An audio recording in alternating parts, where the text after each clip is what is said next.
Mystic vibration numerology. మీరు ఏ నెంబర్నన్నా తీసుకోండి, అది గొప్పదేనండి. చిన్న ఉదాహరణ చెప్తానండి. చాలా ఏళ్ళుగా నెంబర్ 13 గురించి చాలామంది ఎంత భయంకరంగా చెప్పాలో అంత భయంకరంగా చెప్పేశారండి. అయితే మొన్న ఒక ఇన్సిడెంట్ జరిగింది. జనరల్గా నాకు ఇలా కంపేర్ చేయటం కానీ, ఒక సంఘటన జరిగిన తర్వాత నేను దాన్ని అనలైజ్ చేసుకోవటం కానీ అవి చెయ్యను. అఫ్కోర్స్ అనలైజ్ చేసుకుంటాను. ఎందుకు అంటే ఆ ప్యాటర్న్ ఏమిటి అని అనుకోవడానికండి. మొన్న 12వ తారీఖున ఎయిర్ ఇండియా ఫ్లైట్ ప్రమాదానికి గురవటం, చాలామంది చనిపోవటం, ఇవన్నీ మీకు అందరికీ తెలిసినవి. ఇది జరిగింది 12వ తారీఖు అండి. ఒక్కసారి మీరు 12వ తారీఖు టోటల్ ఏమిటో లెక్క వేసుకోండి. అంటే చాలామంది కుతూహలంగా అడుగుతూ ఉంటారు కాబట్టి నేను చెప్తున్నాను. 12, ఇది జూన్ నెల, 6, 18 ప్లస్ 2025 అదొక 9. సో ఇదంతా 9 టోటల్లో వచ్చేసింది, అవడానికి 12వ తారీఖు అయినప్పటికీ. మరి ఈ ప్రమాదం 13వ తారీఖున ఎందుకు జరగలేదండి? 13న జరిగి ఉంటే నాకు తెలిసి కొన్ని వందల వీడియోలు వచ్చేసేవండి. మేము చెప్పామా లేదా 13 డేంజర్ అని, ఇదే గుర్తు అంటూ కొన్ని వందల వీడియోలు వచ్చాయి.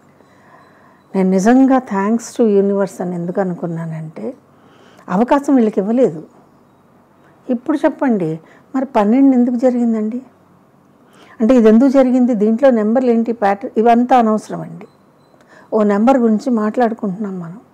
ఎందుకు 12వ తేదీన ఇది జరగాలి చెప్పాలి. మరి ఈరోజు 16 కదా. నిన్న కూడా 2 సంఘటనలు జరిగినాయి. కేదార్నాథ్కి వెళ్ళేటటువంటి హెలికాప్టరు, అందులో ఉన్న 7, 8 మంది చనిపోయారు. దైవ దర్శనానికి వెళ్తున్నారండి. కానీ మనకు ఒక బలుపు ఉంటుంది చూశారు, మనని మనం ప్రదర్శించుకుంటామే, నేచర్ ఒప్పుకోదు. అది నిన్నేం తారీఖు అండి? 15. ఎక్కడో నీళ్ళ ప్రవాహం, నది చూద్దామని వెళ్ళారు. ఆ ఇనుప వంతెన విరిగిపోయింది, చనిపోయారు. నిన్న తారీఖు 15. అసలైతే ఇలాంటివన్నీ 16న కదా జరగాలి. విశేషం ఏమిటి అంటే 16వ తారీఖున సౌదీ ఎయిర్లైన్స్ ప్రమాదం నుంచి తప్పించుకుంది. ఇప్పుడు చెప్పండి నాకు, 16 మంచిదేనా? 15 మంచిదేనా? ప్రమాదం జరిగిన 12 మంచిదేనా? జరగని 13 చెడ్డదా? ఏమని చెప్తారు? ఎందుకు ప్రతిదానికి మనకి లింక్స్ పెట్టుకోవటం అండి? గొప్ప వాళ్ళ డేట్ ఆఫ్ బర్త్లు, వాళ్ళ పేర్లు పోల్ చేసుకోవటం, ఒక సెలబ్రిటీ ఉంటే వాళ్ళతోటి పోల్ చేసుకోవటం, లేదా ఏదైనా ఒక ఈవెంట్ జరిగిందనుకోండి, మంచికో చెడుకో, దాన్ని పోల్ చేసుకోవటం.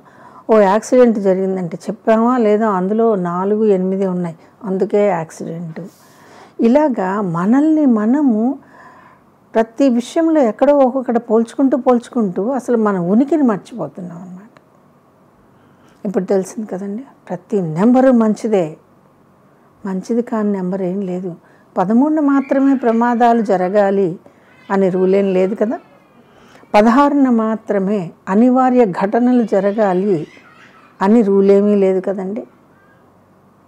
కాబట్టి 13 చెడ్డది లేదా 16 చెడ్డది, 7 అసలు తీసుకోకండి, 4 అసలు పేర్లు పెట్టుకోకండి. ఇవన్నీ కూడా చెప్పే వాళ్ళ విజ్ఞత మీద ఆధారపడి ఉంటాయి.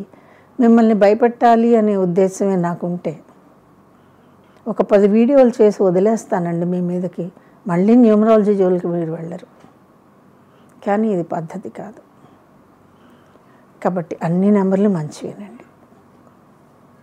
మనకి ఉన్నటువంటి లేదా మన అంటే నా కర్మ ప్రకారం, నా కర్మ సిద్ధాంతం ప్రకారం, నా రిసీవింగ్ ప్రకారం నాకు 13 మంచైనా చేయొచ్చు, చెడైనా చేయొచ్చు. కాబట్టి కొన్ని నెంబర్లు చెడ్డవి, అవి వద్దు అనుకోవటం, కొన్ని నెంబర్లు బ్రహ్మాండం అని వాటి వెనకాల పడటం. ఇది గుంపులో గోవింద అంటారు కదా, ఏదో అంటారండి, గుంపులో గోవిందమ్మ ఏదో అంటారు, అలాంటిదన్నమాట. ఇది మీది అయితే కనుక, ఇది మీ నెంబర్ అయితే కనుక అప్పుడు మాట్లాడవచ్చు. ఇది ఎందుకు చెప్పాలి అని అనిపించింది అంటే, మేము రీసెర్చ్ చేస్తున్నామండి, చేసే కొద్దీ అనుమానాలు వచ్చేస్తున్నాయి అంటున్నారు. రీసెర్చ్ చేయడంలో తప్పలేదండి.